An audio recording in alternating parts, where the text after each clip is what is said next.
ನೆನ್ಸ್ಕೊಂಡಿದ್ದೀನಿ. ಅವಾಗ್ಲೇ ಬರ್ತಾ ಇತ್ತು. ಎಲ್ಲಿತ್ತಲ್ಲಿ ಏನು ಫೌಂಟೇನ್ ಬರ್ತಾ ಇತ್ತು, ವಾಟರ್ ಫೌಂಟೇನ್. ಹೌದು ನಿಜ. ನೋಡ್ದೆ ಕಂದ, ನೋಡ್ದೆ. ಓ ಪುಟಾಣಿ ಡಕ್ಕ. ಸರಿ ಸರಿ, ನೋಡ್ದೆ ಚಿನಿ. ತಲ್ಕಾಡಲ್ಲಿ ಬಿದ್ದು ಹರಿಯೋ ನದಿಲಿ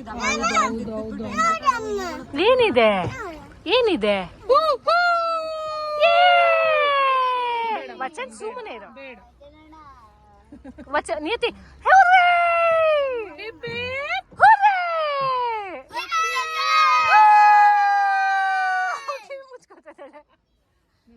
ಗಂಡ್ ಮಕ್ಳಿದ್ರೆ ಹೆಣ್ಮಕ್ಳಿದ್ರೆ ಹಿಂಗೆ.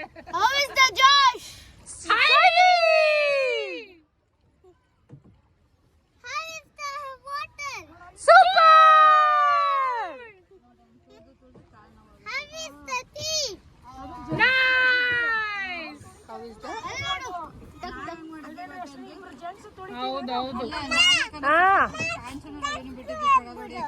ಡಕ್ಕು ಇಬ್ಬರು ಇದೆ, ಎರಡು.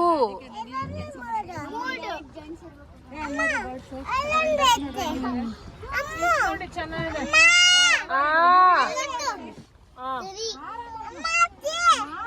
ನೋಡ್ದೆ. ಖುಷಿ ಪಡು. ನಿನ್ ಜೊತೆ ಯಾರು ಇಲ್ಲ. ಶ್ರವಣ್, ಅಲ್ಲಿ ಸ್ನೇಕ್ ಅಕಸ್ಮಾತ್ ಇದ್ರೆ ಕಚ್ಚ